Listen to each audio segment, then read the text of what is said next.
வெற்றியை தரும் வெற்றிலை தீபம் நம்ம வாழ்க்கையில் மிகப்பெரிய மாற்றத்தை ஏற்படுத்தக்கூடிய செவ்வாய்க்கிழமை வழிபாட்டு முறையை தாங்க நான் இப்போ உங்களுக்கு சொல்ல போகிறேன்.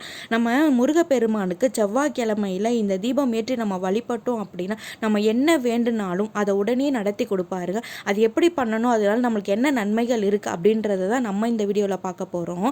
வாங்க வீடியோக்குள்ளே போகலாம்.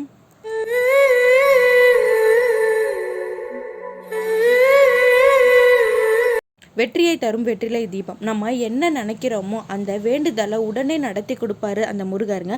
நம்ம வாழ்க்கையில் மிகப்பெரிய மாற்றத்தை ஏற்படுத்தக்கூடிய செவ்வாய்க்கிழமை பூஜை வழிபாட்டு முறையை தாங்க நம்ம இப்போ பார்க்க போகிறோம். செவ்வாய்க்கிழமையில் செவ்வாய் ஓரையில் நம்ம முருகனுக்கு வெற்றிலை தீபம் ஏற்றி நம்ம வழிபடுறதுனால நம்ம வாழ்க்கையில் நமக்கு கிடைக்க வேண்டிய அத்தனை நலன்களையுமே நம்ம பெறலாங்க. நம்ம மனமுருகி அவரை வேண்டி கேட்டாலே போதும், அடுத்த நிமிஷமே நமக்கு முன்னாடி வந்து நின்று நம்ம காக்கக்கூடிய ஒரு கருணை கடல் தாங்க இந்த முருகப்பெருமான். நான் இப்போ 6 வெற்றிலை எடுத்து வச்சிருக்கேங்க. அதை சுத்தமாக நல்லா கழுவிக்கிறேன். அதோட காம்பை நம்ம எடுத்து வச்சிருக்கணும். அது எதுக்கு அப்படின்றத நான் சொல்கிறேன் உங்களுக்கு. இப்போ நம்ம இதில் இந்த வெற்றிலையில் 6 வெற்றிலை தாங்க எடுத்து வைக்கணும். ஏன்னா முருகப்பெருமான் அப்படின்னாலே 6 அப்படின்றது நம்ம எல்லாருக்குமே தெரியும். அதனால நான் இப்போ இந்த வெற்றிலையில் பார்த்தீங்கன்னா சந்தனம் குக்குமம் வச்சு பொட்டு வச்சு நான் அலங்காரம் பண்ணிக்கிறாங்க. அதுக்கப்புறம் நம்மக்கிட்ட என்ன பூ இருக்கோ, வாசனை இருந்த பூவாக இருந்தாலும் சரி, எந்த பூவாக இருந்தாலும் சரி, அதை வச்சு நம்ம இப்போ அவருக்கு அலங்காரம் பண்ணிக்கலாம். இந்த வெற்றிலை தீபம் நம்ம போடுறதுனால நம்மளுக்கு சொந்த வீடு வாங்கணும் அப்படின்ற ஆசை கனவு எல்லாருக்குமே இருக்குங்க. நம்ம இந்த வெற்றிலை தீபம் 9 வாரம் போட்டு வந்தாலே போதும், கண்டிப்பாக நமக்கு அதுக்கான பலன் கிடைக்குங்க. நம்ம இந்த விளக்கு ஏற்றும் போது நம்ம விரதம் இருந்து வழிபட்டோம் அப்படின்னா அது நமக்கு ரொம்பவே நல்லதுங்க. அதே மாதிரி நம்ம நெய் தீபம் தாங்க ஏற்றணும். அதே மாதிரி பஞ்சத்திரி தான் போட்டு ஏற்றணும். ஏன்னா எல்லாமே நம்மளுக்கு நன்மை கிடைக்கணும் அப்படின்னா நம்ம அதுக்கேற்ற மாதிரி செஞ்சாதாங்க நம்மளுக்கு அந்த நன்மைகளும் கிடைக்குமே. நம்ம மனமுருகி அவரை வேண்டணுங்க. ஸோ மற்றவங்கெல்லாம் கிண்டல் பண்ணுவாங்க, இந்த ஒரு விளக்கு ஏற்றனால எல்லா நன்மையும் கிடச்சிருமா அப்படின்னு சொல்லிட்டு கிண்டல் பண்ணுறவங்க அங்கே தான் இருப்பாங்க. நம்ம நம்பிக்கையோடு அதை செஞ்சோம் அப்படின்னா நமக்கு கண்டிப்பாக எல்லாமே கிடைக்குங்க. அந்த முருகர் நமக்கு எல்லாத்தையுமே நடத்தி கொடுப்பாரு. முருகர் மேலே நம்பிக்கை இருக்கிறவங்க எப்போவுமே நல்லா தான் இருப்பாங்க. ஏன் அப்படின்னா அவர் 12 கரங்களால் நம்மளுக்கு கொடுப்பாருங்க. நம்மளால தான் அதை வாங்க முடியாது. நான் இப்போ பூ வச்சு பொட்டு வச்சு அலங்காரம் பண்ணிக்கிறேன். நான் ஓம் விளக்கு வாங்கினேன். இது பார்த்திங்கன்னா நான் வடபழனி முருகன் கோவிலில் தான் வாங்கினேன்.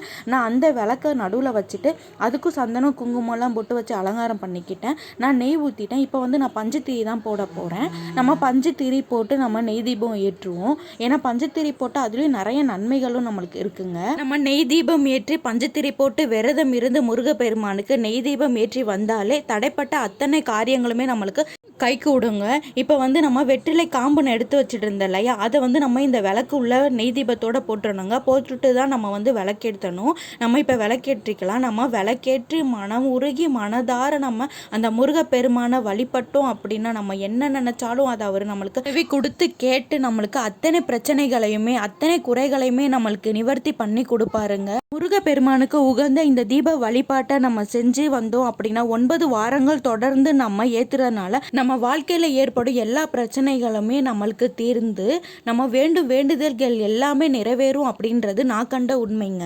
நம்ம பிரச்சனைகள் எல்லாமே தீரணும் அப்படின்ற முயற்சியோடு நம்ம இந்த வழிபாட்டை செஞ்சோம் அப்படின்னா கண்டிப்பாக நம்மளுக்கு நல்ல பலன் கிடைக்குங்க. இந்த தீப வழிபாட்டை முதல் வாரம் நீங்கள் எப்படி தீபம் ஏற்றி வழிபடுறீங்களோ அதே மாதிரி தாங்க 9 வாரமும் தீபம் ஏற்றி வழிபடணும். அதை மட்டும் மறந்துடாதீங்க. நான் நெய்வேத்தியம் பார்த்தீங்கன்னா அவளும் நாட்டு சர்க்கரையும் தாங்க வச்சேன். உங்களால் என்ன முடியுமோ அதை வச்சாலே போதும். 2 வாழைப்பழம் வெற்றிலை பாக்கு கூட வைக்கலாம், ஆப்பிள் வைக்கலாம், வெறும் கல்கண்டு மட்டும் வைக்கலாம், இல்லை பொங்கல் பாயாசம் உங்களால் என்ன முடியுமோ நீங்கள் ஏதாவது ஒரு நெய்வேத்தியம் கண்டிப்பாக வைக்கணுங்க. இது பார்த்தீங்கன்னா செவ்வாய்க்கிழமை செவ்வாய் ஓரையில் தான் இந்த விளக்கு ஏற்றணும் அப்படின்னு கேட்டிங்கன்னா கண்டிப்பாக ஆமாங்க. செவ்வாய்க்கிழமை செவ்வாய் ஓரையில் மட்டும்தாங்க நம்ம ஏற்றணும். மித்த நாளில் ஏற்றலாமா அப்படின்னு கேட்டிங்கன்னா கண்டிப்பாக கிடையாது. செவ்வாய்க்கிழமை செவ்வாய் ஓரையில் மட்டும்தாங்க வரும். இது பார்த்தீங்கன்னா செவ்வாய்க்கிழமை அன்னைக்கு வரும். செவ்வாய்க்கிழமை எப்போ வரும்னு பார்த்தீங்கன்னா 3 தடவை இந்த ஓரை வரும். அதாவது செவ்வாய்க்கிழமை காலையில் 6லேருந்து 7 மணிக்கு வரும். மதியானம் பார்த்தீங்கன்னா 1 மணிலேருந்து 2 மணி வரையும் இருக்குங்க. அதே அதே மாதிரி மாலையில் பார்த்தீங்கன்னா 6 மணிலேருந்து 7 மணி வரையும் இருக்கும். 1 ஹவர் இருக்குங்க. இந்த கேப்பில் நீங்கள் உங்களால் என்ன முடியுமோ அதை வச்சு நம்ம முருகப்பெருமான மனதார நம்ம வழிபடலாங்க. இந்த வழிபாடை இந்த தீபத்தை ஏற்றும் போது நீங்கள் விரதம் இருந்தும் செய்யலாங்க. நான் விரதம் இருந்து தான் இந்த விளக்கு ஏற்றுவேன். நீங்களும் உங்களால் முடியும், விரதம் இருக்க முடியும், உங்கள் உடம்பு ஒத்து உழைக்குது அப்படின்னா கண்டிப்பாக நீங்களுமே விரதம் இருந்து இந்த தீப வழிபாட்டை செய்யலாங்க. நிறைய பேருக்கு பார்த்தீங்கன்னா ஒரு சந்தேகம் இருக்கும், மற்ற கிழமையில் இந்த ஓரை வராதா, நம்ம அந்த நேரத்தில் இந்த வெற்றிலை தீபம் ஏற்றக்கூடாதா அப்படின்னு நிறைய பேருக்கு சந்தேகம் இருக்குங்க. நம்ம முருகப்பெருமானுக்கு இந்த வெற்றிலை தீபம் ஏற்றுகிறோம். முருகப்பெருமானுக்கு உகந்த நாள் பார்த்திங்கன்னா அது செவ்வாய்க்கிழமை தான். அதனால தான் நம்ம இந்த செவ்வாய்க்கிழமை செவ்வாய் ஓரையில் இதை செய்கிறோம். ஏன்னா பல ஜோதிடர்கள் பஞ்சாங்கத்தை பார்த்து தான் சொல்லியிருக்காங்க, செவ்வாய் ஓரையில் நம்ம இது செஞ்சோம் அப்படின்னா, தீபம் ஏற்றணும் அப்படின்னா நம்மளோட கடன் பிரச்சனைகள் எல்லாமே தீரும் அப்படின்னு நிறைய பேர் சொல்லியிருக்காங்க. அதை தான் நம்மளும் பின்பற்றுறோம்.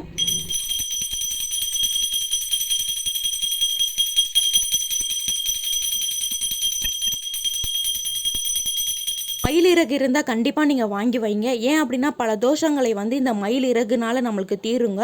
அதனால கண்டிப்பாக இந்த மயிலிறகை நீங்கள் வாங்கி வைங்க. ஏன்னா இந்த மயிலிறகுக்கு அவ்வளோ நன்மைகள் இருக்குங்க. மயிலிறகு பார்த்திங்கன்னா அழகுக்கு மட்டும் இல்லைங்க, பலவிதமான வாஸ்து பிரச்சனைகளுக்குமே நம்ம வைக்கலாம். இந்த ஒரு பொருள் நம்ம வீட்டில் இருந்தால் போதுங்க, எதிர்மறை சக்தி எல்லாமே வெளியேறிடும். அது மட்டும் இல்லைங்க, மகிழ்ச்சியும் செல்வ செழிப்பும் பெருகும் அப்படின்னு சொல்லுவாங்க. நம்ம மனதில் நல்ல ஒரு நேர்மறையான சிந்தனைகள் உருவாகும். இந்த நாளில் நம்ம கந்தசஷ்டி கவசம் பாடலாம், வேல்மாறல் படிக்கலாம், திருப்புகழ் படிக்கலாம், இல்லை நம்ம முருகருக்கு உகந்த ஓம் சரவண பவ இதை மட்டுமே நம்ம 108 தடவை கூட சொல்லலாங்க. நம்ம இதெல்லாம் செய்யும்போது நம்ம கிழக்கு பார்த்து தாங்க செய்யணும். ஏன்னா இதில் அவ்வளோ நன்மைகள் இருக்குது. கண்டிப்பாக நீங்களும் இந்த வெற்றிலை தீபம் ஏற்றுங்க. இந்த வெற்றிலை தீபம் செய்கிறதுல இன்னொரு சூட்சமமும் இருக்குது. அது என்ன அப்படின்றத நான் இப்போ உங்களுக்கு சொல்கிறேன். நம்மளுக்கு தலைக்கு போகிற அளவுக்கு கடன் பிரச்சனை இருக்கும். நம்ம எவ்வளோதான் சம்பாதிச்சாலுமே கூட அந்த ஒரு கடனை மட்டும் நம்மளால் கொடுக்கவே முடியாது. நம்ம எப்படியாவது அந்த கடனை அடைச்சிடணும் அப்படின்னு சொல்லி எதிர்பார்த்துக்கிட்டே இருப்போம், ஆனால் அடைக்க முடியாது. அதே மாதிரி நம்ம ஒரு இடத்துல கேட்டிருப்போம், இந்த கடனை அடைக்கிறதுக்காக பணம் வரும் அப்படின்னு சொல்லுவாங்க. கடைசி நிமிஷத்தில் பார்த்திங்கன்னா நமக்கு கிடைக்காது. அப்படிப்பட்ட நேரத்தில் நம்ம செவ்வாய் ஓரையில் நம்மளால் முடிஞ்ச சில்லறை காசை எடுத்து வச்சு வந்தோம் அப்படின்னா நம்மளுக்கு சீக்கிரமாக கடன் அடையும்னு சொல்லுவாங்கங்க. இந்த சில்லறை காசையோ இல்லை நோட்டாவோ இருந்தாலோ பரவாயில்ல, எதுவாக இருந்தாலும் நீங்கள் எடுத்து வைங்க. ஒரு வெள்ளை கவரில் தான் நம்ம அதை எடுத்து வைக்கணும். அதை நம்ம ஒருத்தவங்களுக்கு கடன் தீர்றது இல்லையா, கடன் கொடுத்து முடிக்கிறோம் பாருங்கள், அந்த சமயத்தில் நம்ம இந்த காசையும் சேர்த்து அவங்கக்கிட்ட கொடுத்துடணும். இதை பல ஜோதிடர்கள் நிறைய பேருக்கு சொல்லியிருக்காங்க. அது மாதிரி நிறைய பேர் செஞ்சு அவங்களுக்கு நடந்திருக்கு. இதை தான் முருகருக்கு ரகசிய வழிபாடுன்னு சொல்கிறாங்க. ரகசியமாகவே நிறைய பேர் இந்த வழிபாடை சொல்கிறாங்க. கண்டிப்பாக நீங்களும் இதை செஞ்சு பாருங்கள். நம்ம கடனும் அடைஞ்சு நம்மளும் வாழ்க்கையில் முன்னேறுவோங்க. நம்மனாலையும் ஒரு சொந்த வீடு வாங்க முடியும். இதுக்காக மட்டும் இல்லைங்க, இப்போ குழந்தை பேர் இல்லாதவங்க கூட இந்த வெற்றிலை தீபம் போட்டாங்க அப்படின்னா அவங்களுக்கு குழந்தை பேர் கிடைக்குங்க. திருமண தடை இருக்கவங்களுமே இந்த வழிபாட்டை செஞ்சுட்டு வரலாங்க. அது மட்டும் இல்லை, நிலம் சம்மந்தப்பட்டது, வீடு கட்டணும் அப்படின்னு நினச்சி நம்மளால் வீடு கட்ட முடியல, நிலம் பிரச்சனை இருக்கிறவங்க, எந்த பிரச்சனையாக இருந்தாலுமே சரி, நம்ம 9 வாரம் இந்த வெற்றிலை தீபம் முருகருக்கு செவ்வாய்க்கிழமை செவ்வாய் ஓரையில் செஞ்சோம் அப்படின்னா கண்டிப்பாக நமக்கு நல்ல பலன் கிடைக்குங்க. நம்ம வேண்டுதல்கள் கண்டிப்பாக நிறைவேறுங்க இந்த வெற்றிலை தீபம் போடுறதுனால. நிறைய பேர் பார்த்தீங்கன்னா இந்த வெற்றிலை தீபம் போட்டு பலனுமே அடைஞ்சிருக்காங்கங்க. கண்டிப்பாக நீங்களும் இந்த வெற்றிலை தீபம் போட்டு உங்கள் அனைத்து விதமான நலன்களையும் பெறணும் அப்படின்னு சொல்லி நான் இந்த செந்தில் ஆண்டவர்கிட்ட வேண்டிக்கிறேங்க. நான் இந்த முருகர் சிலையை பார்த்தீங்கன்னா நம்ம வடபழனி முருகன் கோவிலில் தாங்க வாங்கினேன். எனக்கு ரொம்பவே பிடிச்சிருந்தது. அவரோட முகத்தை பார்க்கும்போது அந்த சிரிப்பு இருக்குது பாருங்கள், அதை பார்த்தாலே எனக்கு அவ்வளோ சந்தோஷமாக இருக்குங்க. ஓகே ஃப்ரெண்ட்ஸ், இந்த வீடியோ உங்களுக்கு பிடிச்சிருக்குன்னு நினைக்கிறேன். இந்த வீடியோ உங்களுக்கு பிடிச்சிருந்துச்சுன்னா லைக் பண்ணுங்கள், ஷேர் பண்ணுங்கள், கமெண்ட் பண்ணுங்கள். புதுசாக நம்ம சேனலை யாராவது பார்க்குறதா இருந்தால் சப்ஸ்கிரைப் பண்ணிக்கோங்க. பக்கத்தில் இருக்க பெல் ஐக்கானையும் கிளிக் பண்ணிக்கோங்க. அப்போ தான் நான் போடுற வீடியோலாம் உங்களுக்கு நோட்டிஃபிகேஷனில் வரும். இதே மாதிரி தகவலுக்கும் நம்ம சேனலை சப்ஸ்கிரைப் பண்ணி வச்சுக்கோங்க. ஓகே ஃப்ரெண்ட்ஸ், பாய்.